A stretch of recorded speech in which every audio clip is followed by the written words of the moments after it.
유대인들은 예수님을 몹시 찾았습니다. 아주 간절히 찾았습니다. 그 까닭은 오병이어의 기적을 베푼 이후에 그들이 예수님을 꼭 붙들어야겠다고 생각을 했기 때문입니다. 그런데 가만히 보니까 예수님께서 제자들을 배를 태워 저쪽 갈릴리 저쪽 가버나움 쪽으로 보내는 것을 보게 되어집니다. 근데 배는 그 당시에 한 척밖에 없었고 배 한 척에 제자들이 타고 갔으니 예수님은 배에 타지 않은 것을 확인했은즉 그들은 예수님을 단속해서 이렇게 딱 붙을 수 있는 기회를 볼 수 있었던 것이죠. 예수님은 산에 오르셨습니다. 저들은 높은 산, 올라가면 어디로 내려올지 모르는 산은 아니니까 기도하러 가신 그 지경을 보면서 예수님을 어떻게든지 잘 확보하고 그들에게 임금으로 삼고자 했던 뜻을 실현하고자 했습니다. 근데 밤이 늦은 시간이 다가오는데도 예수님이 안 보이는 거죠. 그래서 이들이 당황한 거죠. 아니, 예수님 도대체 어디 가셨을까? 그래서 그들이 예수님을 찾기로 하고 그들이 배를 타고 제자들이 갔던 곳을 향하게 되어집니다. 이 배는 오늘 본문에 보게 되어지니까 23절에 디베레스 배들이 이렇게 되어 있어요. 디베레스 배들이 그곳에 가까웠더라 이렇게 되기 때문에 다른 배들이 이제 이들이 떡을 먹던 그 장소 그쪽으로 오게 된 것이므로 그들이 속히 배 타고 가게 되어집니다. 이게 많이 굴곡져 있으면 굴곡진 이렇게 구보구보 육로로 가는 것보다 배를 타고 바로 가는 게 더 빠르지으므로 이들은 열심을 내서 예수님을 찾아 나선 겁니다. 근데 가보니까 그곳에 예수님을 딱 만나게 된 거죠. 그래서 24절 우리가 거기서 예수도 안 계시고 제자도 없음을 보고 저희 당황한 거죠. 아니 도대체 어디 가셨는가? 그래서 배들을 타고 예수님을 찾으러 가버나움에 갔습니다. 바다 건너편에서 드디어 만나게 됩니다. 만나서 그들이 물어봅니다. 뭐라고 물었죠? 라비요, 언제 여기 오셨나이까?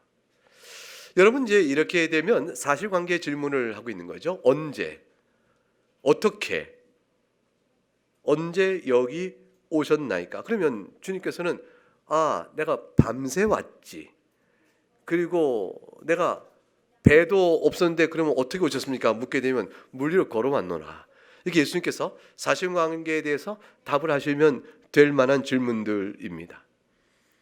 그 예수님께서는 대답을 그렇게 하지 않으세요? 사실 언제 여기 왔나이까 물으면 사실관계에 대답을 쭉 하시면서 내가 바다 위를 걸어왔노라. 사람이 어떻게 바다를 건넜습니까? 저자가 정말인가? 할 때 예수님께서 내가 크니라 이렇게 말씀하시므로 오병이어의 기적을 베푸셨던 예수님의 능력이 하나님의 아들됨을 나타낸 것과 맞물려서 바다 위를 걸으시는 표적을 나타내 보여 자신의 신분이 곧 하나님의 아들이요 내 권세는 자연의 모든 질서도 다룰 수 있다라는 창조주 권능을 나타내 보이는 가르치는 교훈의 기회로 삼으시면 얼마나 좋아요. 주님께 그렇게 안 하시는 거예요. 주님께서는 언제 여기 왔나이까? 라고 물어보니까 대답이 언제 여기 왔나니까 그러니까 뭐라고 대답하시냐면 26절처럼 대답하는 겁니다. 같이 읽어볼까요? 시작. 예수께서 대답하여 이르시되 내가 진실로 진실로 너에게 이르노니 너희가 나를 찾는 것은 표적을 본 까닭이 아니요 떡을 먹고 배부른 까닭이로다. 이게 동문 서답이죠. 묻는 말에 대한 초점을 바로 잡아내지 아니하시고 이렇게 너희가 나를 찾는 까닭은 언제 여기 오셨냐 물었는데 너희가 나를 찾는 까닭은 하고 이유를 대해서 주님은 답변하셨습니다. 왜 그러셨을까요? 주님 왜 그러셨을까요? 그런데 주님께서 이제 대화를 나누실 때 보면 이제 항상 대화를 한 단계 건너뛰시는 대답을 많이 하세요. 근데 그것은 묻는 자의 대화 나눈 자의 마음을 훤히 들여다보시기 때문에 그것이 가능해지는 것이고 그래서 이제 설명이 가능해지게 되어집니다. 저들이 이제 언제 여기에 왔습니까? 라는 말은 가로 열고 닫고 뭐예요? 우리가 얼마나 당신을 찾는 줄 알아요? 이 얘기죠. 우리가 얼마나 당신을 찾고 제자리 가지만 당신은 배에 타지 않은 걸 확인했기 때문에 그곳에 당신을 또 찾았는데 도대체 언제 여기 온 겁니까? 이 말은 당신을 찾아 여기까지 우리가 헤매고 마침내 거기서 못 찾고 여기까지 쫓아왔습니다. 한마디로 우리가 당신을 찾아 얼마나 헤매고 간절히 바라왔는지 압니까? 이런 말에 대한 뜻을 담고 하는 말이죠. 언제 어떻게 왔냐는 사실관계가 더 궁금한 것이 아니고 얼마나 당신을 찾아왔는가, 얼마나 우리가 찾았는가라는 우리 자신들의 심정과 이유를 더 말하고 싶었던 거예요. 우리가 당신을 찾으려 했어, 이 얘기죠. 그러니까 예수님께서 너희가 나를 그렇게 간절히 찾고자 했느냐라는 것이죠. 그렇게 찾고자 했느냐, 그래서 나보고 하여금 언제 여기 왔냐고 묻느냐, 그렇게 찾고자 했느냐? 그럼 그 다음에 나오는 건 뭘까요? 어째 나를 이렇게 찾고자 했느냐, 이 말이 주어지는 것이죠. 어째요 그렇게 나를 찾고자 했느냐, 이 말에 대하여 저들의 답을 들을 필요도 없죠. 왜냐하면 마음을 아시니까. 그래서 언제 여기에 왔나이까, 그 말은 우리가 당신을 찾았나이다. 주님은 어째 나를 찾느냐, 물을 대답할 거 없이 내가 너희 마음을 다 아노니 너희는 표적을 본 까닭이 아니요 먹고 배부른 까닭이니라. 주님이 그 답변으로 이 대답을 주신 것입니다. 그러니까 흐름은 분명하게 이어지되 생략되어 있는 대화의 관점이 있죠. 주님은 불편한 대화 안 하시고 바로 핵심으로 넘어가시고 교훈의 줄기를 바로잡아 가신 겁니다. 사실 저들이 예수님을 임금으로 삼으려 했을 때 먹고 배부른 까닭을 하셨지만 저들이 단순하게 빵 주느니 이렇게만 본 것은 아니고 나름대로 생각하는 신학적인 사고가 있습니다. 그것은 뭐냐면 예수님의 오병이의 기적을 본 순간에 이 자가 바로 누구다? 그 선지자가 아니냐라는 신명기 18장을 기억해내는 것이죠. 기다려왔던 바로 그 메시아, 모세를 통해서 하나님 약속하셨던 그 선지자, 그분일 것이라 라고 예수님의 오병의 기적을 보고 바로 판단해냅니다. 이들이 신학적 판단을 하고 있는 것이고 성경의 지식이 있는 자들이요, 그 유대인의 대망을 이룰 자로 예수님을 바라보게 된 것입니다. 유대인들이 기다려온 바로 그 메시아가 예수님일 것이라 이게 일치를 시킨 것이죠. 신명기 18장 15절에 내 하나님 여호와께서 너희 가운데 내 형제 중에서 너를 위하여 나와 같은 선지 하나를 일으키리니 너희는 그의 말을 들을지니라, 이렇게 주셨어요. 내 형제 중에서 나와 같은 선지 하나를 일으키겠다 하셨는데 신명기 18장 18절에 가게 되면 내가 그들의 형제 중에서 나와 같은 선지 하나를 그들을 위하여 일으키고, 내가 하는 것은 여호와 하나님이에요. 여호와 하나님께서 그들의 형제 중에서, 모세의 형제들 중에서 너와 같은, 모세와 같은 선지 하나를 그들을 위하여 일으키고 내 말을 그 입에 두리니, 여호와의 말을 그 입에 두리니 내가 그에게 명령한 것을 그가 무리에게 다 해야 할 것이냐. 그 선지자를 세울 거라는 이 대표성의 선지자에 대한 모세를 통한 하나님의 약속의 말씀은 거짓 선지자를 삼가고 참된 선지자를 살피라는 말씀의 배경 속에 나오는 거예요. 신명기 18장은 거짓 선지자, 우상을 섬기는 자, 가나안 족속을 따라가는 모든 선지자를 다 패하고 그들 따라가지 말 것이며 너에게 모세 때와 같이 하나님의 뜻을 가리키는 선지자를 내가 보낼 것이니 그를 따르라고 말씀하시며 주신 말씀입니다. 그 선자는 이스라엘의 교회를 세웠던 모세와 같은 자죠. 하나님과 이스라엘 사이의 중보자가 되어지면서 하나님 뜻을 이스라엘에게 전해주는 선지자로 되어진 바로 그분 같은 자가 모세 이후에 언젠가 주실 분이라고 말씀했습니다. 그들의 마음속에 그 선지자를 간절히 기다리고 있었던 것이죠. 근데 그들은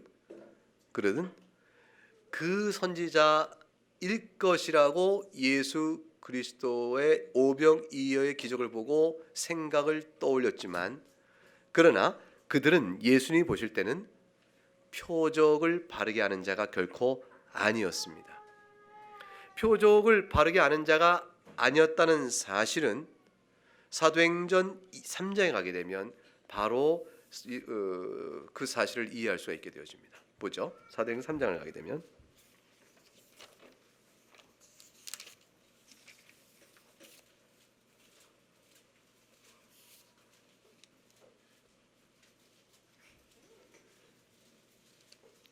사도행전 3장 20절 말씀도 볼까요?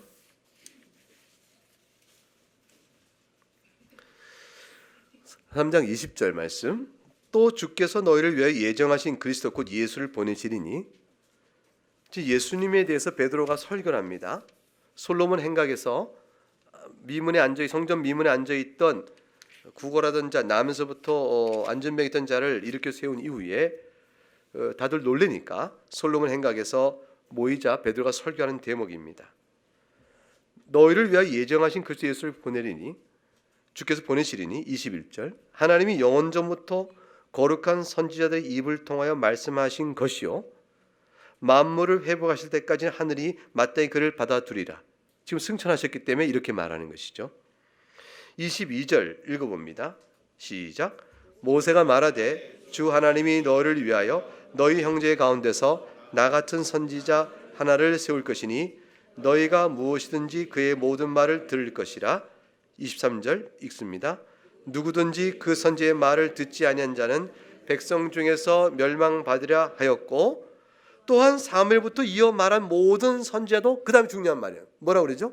이때를 가리켜 말하였느라. 이때가 언제예요? 예수 그리스도 때예요. 바로 이때를 가리켜 말한 것은 예수 그리스도 오심을 염두에 두고 주신받은 하나님의 예언의 말씀이니라. 따라서 모세가 말한 나와 선지자 하나를 세울 것이니 라는 그 선지자는 바로 예수 그리스도니라 라고 사도 베드로께서 설교를 풀어주고 있습니다. 그러니까 형식적으로 저들이 사도 베드로의 설교를 통해서 논증이 되었고 가르쳐진 바와 똑같이 예수님의 살아생전 오병이의 기술을 보고 그들은 신명기 18장에 모세를 통한 바로 그 선지자가 예수님일 거라는 사실을 이해한 것은 베드로 설교와 똑같이 일치가 되어져요. 그런데 저들은 베드로가 말한 모세 그 선지자가 어떤 선지자인가에 대한 성격을 이해하지 못한 자였습니다. 예수님께서 요한복음 5장 다시 46절과 47절에 뭐라고 말씀하셨냐면 이렇게 말씀하셨거든요. 다시 요한복음 5장을 보세요. 46절과 47절 말씀에 모세를 믿었더라면 또 나를 믿었으리니 이는 그가 내게 대하여 기록하였습니다. 그러나 그의 글도 믿지 아니하거든 어찌 내 말을 믿겠느냐 하시니라. 예수님께서는 저들이 모세 말을 믿었더라면 나를 믿었을 것이라 했어요. 그러니까 저들은 신명기 18장도 제대로 이해한 것이 아닌 거죠. 모세를 통해 주신바된 하나님의 교훈을 저들이 바르게 믿지 않고 있었기 때문에 모세를 통하여 내게 대하여 기록한 말을 너희가 바르게 알지 못했고 따라서 내 말도 믿지 아니한다라고 말씀한 겁니다. 무슨 뜻이냐면 모세를 통하여 주신바된 하나님의 교훈을 임의로 원하는 바대로 자신 마음대로 해석하여 이해하고 있었던 겁니다. 결국 그들은 예수님이 오병이어의 기적을 통해서 바로 그 선지자라고 연결은 했지만 그 연결된 것을 임의로 한 것이요 바르게 알지 못하므로 예수님께서 보실 때는 표적을 깨달지 못한 것이 되어지는 것입니다. 만일 그들이 표적을 바로 깨달았다면 예수님을 메시아로 영접하고 예수 그리스도의 교훈을 달게 들으며 그 말씀에 순종하여 메시아이신 그리스도 말미암아 임하는 하나님 나라를 바라봤을 것이에요. 그런데 저들이 표적을 육적으로 해석했다. 먹고 배부른 까닭이라는 것은 저들이 이해한 하나님 나라가 영적 의미의 하나님 나라가 아니요 오직 세상적 하나님 나라를 바라본 것이죠. 그래서 세상적인 하나님 나라를 세울 메시아를 고대한 것에 불과했으므로 예수 그리스도의 오병이의 기적을 보고 모세에게 말씀한 그 선지자라고 연결시켰지만 저들은 정작 그 선지자가 와서 세울 죄 가운데 우리를 구원할 하나님 나라를 바라보지 못한 겁니다. 그러니까 베드로 사도가 사도행전 3장에서 말한 그 하나님의 말씀하신 모세를 통해 말씀하신 그 선지자, 사무엘을 통해 말한 그 선지자, 바로 이때라 말했던 죄의 구속의 역사를 바라보고 하나님의 소망을 보지 못했어요. 그러니까 전혀 저들은 구하는 것이 달랐던 것이죠. 떡을 먹고 배부른 까닭이라는 말씀밖에 얻는 것이 없게 되어진 것입니다. 예수 그리스도를 바라보지만 우리가 그를 통해 주신 바된 하나님 나라의 도래와 하나님 나라의 임재, 그래서 마침내 이루실 완성의 하나님 나라 날까지 우리를 바라보게 하시는 그 성경에 대한 참된 교훈을 알지 못하는 자에게는 눈이 가리워져서 하나님의 역사도 전부 육적인 것이요 예수 그리스도의 모든 표적과 행하시는 육적인 것에 불과했으므로 신앙의 이유가 이생을 위한 것이요 하나님 나라를 위한 것이 아니요 하늘의 본향을 삼하는 것이 아닌 게 되고 맙니다. 헛된 것이 되고 마는 것이죠. 주님께서 떡을 먹고 배부른 까닭이로다라고 말씀하신 것입니다. 유대인들이 예수님의 표적을 봤을 때 그들이 구한 것은 그저 이생의 만족이요 자랑뿐이었다라는 것이죠. 사실 어찌 생각하게 되면 조금 이상한 점은 있습니다. 얼핏 뭐가 되냐면 예수님께서 오병이어 기적을 왜 베푸셨죠? 어떤 계기에서 베푸셨습니까? 저들이 날이 저물어 기진하여 돌아가다가 쓰러질까 봐 걱정이 되시고 예상이 되시니까 먹여보내려고 그러신 것이죠. 그래서 저들이 혹시라도 지치고 허기진 육신의 배를 고통 속에 있으니까 주님이 먹여주시려고 그러신 것이에요. 그러니까 오병이어 기적을 베푸신 계기는 먹을 것이 없거나 부족하여 지친 육신의 몸을 달래주려고 오병이어 기적을 베푸는 것은 맞죠. 이것이 계기입니다. 이게 계기가 되었으니까 먹고 배부른 까닭이로다 라고 질책받을 일은 아닌 것 같은데 주님은 어째 그렇게 말씀하셨을까? 그것은 목적성의 문제입니다. 결국은 주님께 저들을 그렇게 하여 오병이어를 기적을 베푸시는 계기로 삼았지만 그들이 먹고 배부른 데에 만족함으로 그치도록 그걸 베푸는 것은 아니었습니다. 먹고 배부른 이적을 겸하고 그들이 바로 그 선지자가 아닌가라고 상기했으면 그 선지자, 그 메시아됨에 대한 하나님 말씀의 뜻을 바로 이해하도록 이끄는 것이요 그것은 바로 그 메시아를 통해서 약속하신 하나님 나라를 바라봤어야 되는 것입니다. 근데 그들이 그렇게 바라보지 않았던 것이죠. 그들은 성경에 대한 단순한 지식의 결핍이 아니라 성경의 말씀이 주고 있는 참된 하나님의 계시의 본뜻 그리스도를 바라보고 그를 통해 이루실 하나님 나라를 바라보는 데까지 안목과 해석이 미치지 못했던 겁니다. 따라서 그들은 모든 성경 말씀이 굴절되고 왜곡된 상태로 해석돼 나간 것이죠. 따라서 속죄의 은혜로 세워지는 하나님 나라를 바라보지 못한 것이요 죄인을 부르러 오신 그리스도를 이해하지 못한 것이요 죽음으로 죽음을 이기시고 마침내 승리를 주시는 하나님을 바라보지 못했던 겁니다. 이들은 따라서 그 신앙이 메시아를 바라보지만 이내 메시아를 배반하는 신앙이 되어집니다. 왜냐하면 메시아를 통해서 그들이 기대했던 육적 욕망이 이루어지지 않는다면 그 메시아는 소용가치가 없고 효용가치가 없으면 바로 버려야 될 대상밖에 안 되는 것이죠. 마태복음 13장 22절에 주님께서 이 비유를 이렇게 드셨어요. 가시떨기의 말씀이 뿌려졌으나 그건 무엇을 뜻하는가? 가시떨기의 말씀이 뿌려졌다는 것은 들을 때는 기뻐 받으지만 세상의 염려와 재물의 유혹이 있을 때 말씀이 막혀서 결실하지 못하는 자라. 세상의 염려와 재물의 유혹이 있을 때 말씀이 막힌다는 것은 무엇이냐면 그 말씀이 오직 세상의 염려를 덜어주고 재물의 유혹을 만족시킬 때는 효과적으로 붙들지만 이것에 방해가 된다면 말씀을 얼마든지 버리는 자라. 이생의 자랑을 위하여 메시아를 찾는 자요 이생의 자랑을 위하여 하나님의 말씀을 구하는 자라. 그런 자들은 열매 맺지 못하니 천국이 저희 것이 아니라 주님이 말씀해 주신 것입니다. 말하자면 그들은 마태복음 6장 33절에 나온 대로 그러므로 주님 말씀하시기를 하나님 나라의 의를 구하는 자들이 결코 아니었던 것이죠. 너희는 하나님 나라와 그 의를 구하는 자가 되어라 하셨는데 그런 자가 아니었던 겁니다. 마태복음 6장 31절 32절에 염려하여 이르기를 무엇을 먹을까 무엇을 마실까 무엇을 입을까 하지 마라. 이것은 다 이방인이 구하는 것이라. 너희 하늘 아버지께서 이 모든 것이 너에게 있어야 할 줄 아시느니라. 이 말씀을 주시고 주님 하신 말씀이 뭐냐면 하나님 나라와 그 의를 구하라 하셨어요. 하나님께서 우리에게 필요한 것을 주시겠지만 우리의 삶을 돌보시지만 또 일용할 양식을 구하며 살아야겠지만 살아가는 인생의 모든 것이 주의 손에 있음을 알고 엎드려 기도하며 사는 것이 마땅하지만, 그러나 그것이 이방인이 구하듯 신앙의 목적이요 이유가 돼서는 안 된다라는 것입니다.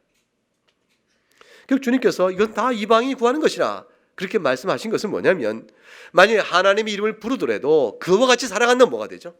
하나님의 이름을 부르도 그와 같이 살아간다면 이방인이요 하나님 나라 백성이 아니라는 것이 되어진 것입니다. 그러니 오병이의 기적을 맛보고 예수 그리스도를 먹고 배부름까지 찾는다면 그건 이방인의 신앙과 똑같은 것이죠. 예수의 이름을 부르나 이방인의 수준이요 이방인 신앙 상태로 머문 것입니다. 그러니 주님과는 전혀 상관이 없는 것이죠.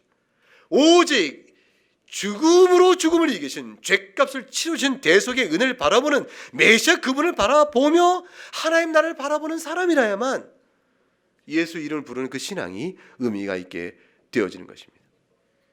그러므로 오늘 본문에 요한복음 6장 27절에 이렇게 주님께서 이어서 교훈하셨어요. 같이 27절을 읽어볼까요? 시작. 썩을 양식을 위하여 일하지 말고 영생하도록 있는 양식을 위하여 하라. 이 양식은 인자가 너에게 주리니 인자는 아버지 하나님께서 인치신 자니라. 썩을 양식을 위하여 일하지 말라고 하셨습니다. 썩을 양식은 몸을 위한 양식을 만을 가리킨 것이 아닙니다. 예컨대 빵, 밥 이런 먹는 음식 요것만을 말하는 것이 아니고 결국 이 생에서 필요한 모든 것이요 이 생의 자랑을 위해 필요한 모든 것들을 의미합니다. 그다음 그것은 명예, 권력, 정욕 그 어떤 것이 다 포함되는 것이죠. 이 생에서 내가 자랑으로 삼고 싶은 모든 것들 그것들이 다 썩을 양식입니다. 땀을 흘려 수고하여 노력의 결과로 얻는 많은 것들을 폄하하는 것이 아니에요. 성경은 잠언서 31장 27절에 말씀하신 것처럼 자기 집안을 잘 보살피고 게을리 얻은 양식을 먹지 아니하여야 한다고 말씀하셨습니다. 이런 것을 가르쳐 주님이 말씀하신 거 아니고 부패한 인생이 이 땅에서 구하는 땅에 속한 모든 것 그것들을 가르쳐 썩을 양식 이렇게 말씀하는 겁니다. 썩을 양식을 구하는 자들의 양상은 뭐냐면 늘 염려 가운데 사는 것을 의미합니다. 늘 염려 가운데 붙들려 있는 것이죠. 일용한 양식을 구하라 하셨으나 하나님 나라 그 의를 구하라는 명령에 이어서 내일을 위하여 염려하지 말라. 내일은 내일이 염려할 것이요 한 날의 괴로움은 그날의 족하니라는 말씀 앞에 살아가지 못하는 것입니다. 늘 염려가 깊은 것은 오늘의 삶에 고단함이 없다는 것이 아니에요.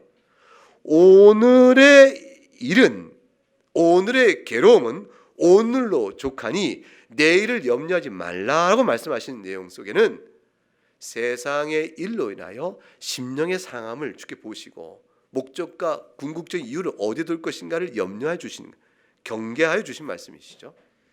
하나님 나라는 하루하루를 삽니다. 오늘의 근심을 오늘의 주 앞에 내어놓고 기도하며 삽니다. 내일은 또한 주께서 내일을 주실 것인즉 내일은 내일 보리라. 내일은 내일 보리라 하시고 오늘은 기도하며 오늘을 살아가는 것입니다. 하나님 나라 백성이 이 땅에 사는 인생의 의미와 가치는 어떻게 해야 될까요? 칼빈은 그 주석 속에서 아주 좋은 말을 줬는데 오직 이 세상에서 이건 나그네 교회를 염두에 두고 준 말처럼 칼빈이 그렇게 잘 썼어요. 어떻게 됐냐면 오직 이 세상에서 나그네로 살다가 이 말은 나그네 교인으로 살다가 그렇게 보여요. 오직 이 세상에서 나그네로 살다가 그 다음에 신속하게 하늘에 있는 본향으로 가기 위한 것이므로 하늘의 본향으로 가는 인생의 신속함을 두려워하지 말라는 것입니다. 짧은 인생입니다. 그러므로 오직 이 세상에서 나그네로 살다가 신속하게 하늘에 있는 본향으로 가기 위한 것이므로 이 땅에서 삶과 하늘의 생명 가운데 어느 것을 더 우선하며 귀하게 여겨야겠느냐 그 질문을 던집니다. 답은 뭡니까? 하늘의 본향이요 하나님 나라입니다. 그것을 마땅히 알진데 하나님 나라는 미래에만 있는 것이 아니고 오늘 이 땅에 임하는 것이. 오늘 이 땅에 임하는 하나님 나라를 소망하게 바라니 오늘에 주어진 하루의 인생을 아무렇게나 살 수는 없는 겁니다.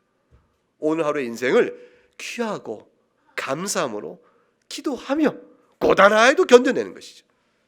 하나님 나라 백성으로 살아야 하는 것입니다. 썩을 양식을 위하여 사는 자처럼 살 것이 아니라 그 말이죠. 그러면 영생하도록 있는 양식을 위하여 하라 하셨습니다. 영생하도록 있는 양식이 도대체 무엇일까요? 그는 이 말뜻은 영생하도록 있는 양식은 이 번역이 참 이게 어렵죠. 영생하도록 있는 양식이 뭘까? 이 양식은 계속해서 있다. 그 동사가 그거예요. 계속해서 있는 양식인데 이 양식은 결국에 영생에 이르도록 계속해 있다. 이렇게 되어 있습니다. 계속하여 있고 영생을 위하여 있다라고 말할 수 있고 영생으로 귀결된다고 말할 수 있고 영생을 목적으로 있다 이렇게 할 수 있어요. 영생을 목적으로 계속해 있는 양식, 영생으로 끝이 나는 양식, 영생을 향하여 가는 양식, 어쨌거나 계속 있는 양식, 따라서 썩어지지 않는 양식. 썩어지면 없어지는데 없어지지 않고 계속하여 있음으로 인하여 영생에 이르게 하는 양식이 있다. 그것을 위하여 일하라고 말씀합니다. 그것이 뭘까요? 요한복음 4장 14절에 주님께서 내가 주는 물을 마시는 자는 영원히 목마르지 아니한다. 내가 주는 물은 그 속에서 영생하도 솟아난 샘물이 되리라는 말씀과 같은 맥락입니다. 결국 영생하도 있는 양식이라는 이 표현을 통해서 주님 말씀하는 초점은 이 비유적인 표현이잖아요. 영생하도록 있는 양식은 비유니까 이 비유를 통해서 말씀하고 있는 내용은 영혼을 살리는 그리스도의 복음이 영혼을 살리는 일은 그리스도의 복음을 믿음으로 얻는 일인데 양식은 이 예수 그리스도의 복음을 믿는 이 믿음에 계속해서 주어진 양식입니다. 그래서 믿음이 더욱더 형성되고 강화되고 증가되어지고 믿음의 열매 가운데 믿음이 왕성한 활동을 하여 그 결과 예수 그리스도에 단단히 붙들린 자가 마땅히 누리는 영혼의 영원한 생명을 좋게 누리도록 하는 것, 그것이 영혼의 영생도로 있는 양식입니다. 이것을 위하여 하라고 말씀합니다. 그리고 여러분의 믿음, 여러분의 영혼을 영원토록 생명 영역 있게 붙들어 주는 여러분의 그 믿음은 무엇으로 양식을 삼습니까? 말씀이죠. 예수 그리스도의 복음의 말씀입니다. 예수의 복음의 말씀을 듣고 또 듣고 달게 듣고 감사함으로 듣고 오늘의 붙은 이 성찬을 통해서 그 말씀을 들을 뿐더러 먹어 맛보고 성도와 함께 예배하는 가운데서 우리 믿음이 견고해지니 내 영혼에 주어진 영원한 생명의 말씀이 더욱더 달게 되어지고 더 강화되어져서 영생하도록 있는 양식 맛보고 살아가는 성도의 행복을 누리게 됩니다. 주님께서 오늘 본문 다시 요한복음 6장 27절 잘 보세요. 썩을 양식을 위하여 일하지 말고 그 다음에 뭐라고 되어 있죠? 영생하도록 있는 양식을 위하여 하라. 위하여 앞에 생략된 말이 하나가 있습니다. 뭘까요? 일하지 말고, 근데 일하라가 빠져 있어요. 영생하도록 있는 양식을 위하여 하라는 말은 위하여 그다음에 뭐가 되냐? 위하여 뒤에 있네요. 위하여 그다음에 뭐가 되죠? 일하라 일자가 빠졌어요. 일하라. 앞에 있는 말은 똑같기 때문에 생략하고 위하여 하라 되어 있는 거죠. 영생으로 있는 양생하도록 있는 양식을 위하여 일하라 그랬습니다. 일하라가 빠져 있는 요 말을 제가 굳이 설명을 덧붙이는 것은 일하라는 말 때문에 어떤 이들은 그것 봐라, 사람이 믿음으로 구원받는 게 아니고 일함으로 구원받는 거야, 행함으로 구원받는 거야, 이렇게 생각하는 사람이 있어서 혹시 여러분이 밖에서 그런 말을 들을까 봐, 그런 말을 들으면 또 어려워할까 봐 제가 이 말씀을 일부러 말씀을 드립니다. 주님께서 썩을 양식을 위하여 일하지 말고 영생하도록 있는 양식을 위하여 일하라는 말씀은 믿음으로 아니라 행위로 구원받는 뜻을 말씀하는 것이 아닙니다. 잘 들으세요. 믿음으로 의롭다함을 받지 행함으로 의롭다함을 받지 않는다 할 때 믿음과 행함의 대조는 의롭다함을 받는 공로가 누구에게 있느냐의 결정 문제예요. 의롭다함을 받는 공로가 어디에 있다? 오직 예수 그리스도에게 있다는 사실을 확인하고 그리스도의 공로를 우리는 믿는 것 통해 받을 뿐이다 할 때는 믿음으로가 됩니다.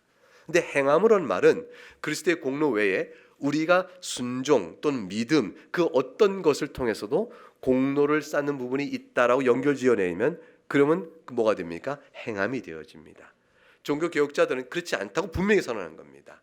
오직 그리스도의 공로로 우리가 의롭다함을 받는 것이지, 따라서 우리 편에서 어떤 행함이 어떻게 해석되든 간에 우리의 행함이 조건이 되거나 공로가 되어져서 의롭다함을 받는 것이 아니라는 사실을 분명하게 선언한 것이죠. 그러니까 여기서 영생하도록 있는 양식을 위하여 일하라는 말은 너희가 영생하도록 있는 양식을 얻기 위하여 공로를 세우라는 뜻이 전혀 아닙니다.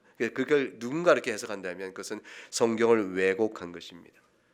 이런 사실은 바로 그 다음 문장을 통해서 알 수 있어요. 그 다음에 어떤 말이 나오죠? 읽어보세요. 시작. 이 양식은 인자가 너에게 주리니. 그거 보세요. 양식은 누가 줘요? 인자가 주는 것입니다. 우리가 구하여 값을 주고 사는 것이 아니에요. 여러분이 일함으로 일한 대가로 받는 것이 아니고 믿음으로 받는 것인데 누가 줘요? 인자, 곧 예수 그리스도 주시는 선물입니다. 주님께서 선물로 베풀어 줍니다. 선물로 베풀어 주는데 이 선물을 왜 받으면 되는 일을 하라고 그랬을까요? 믿음의 활동 때문에 그렇습니다. 여러분 지금 다 교회 나오셨잖아요. 예배하러 나오셨잖아요. 여러분 믿음의 활동을 통해서 여러분의 믿음이 드러내고 있는 겁니다. 그걸 통해서 여러분은 은혜를 받아 하나님께서 은혜를 받고 있는 것이죠. 우리가 기도합니다. 찬송할 때 마음을 다해 하셨죠? 가사 속에 심령을 여러분이 치렀을 거예요. 그리고 여러분이 이 설교를 들을 때 지금 깨어 귀로 말씀을 듣고 심령에 담고자 애를 쓰실 거예요. 이 모든 예배 형태를 통해서 하나님께 나가는 모든 심령에는 믿음 활동이잖아요. 이 믿음 자체가 기반이 되어서 여러분의 인격 경건의 인격을 통해서 나타나는 겁니다. 그러므로 주님께서 일하라. 구할 것이 무엇인가?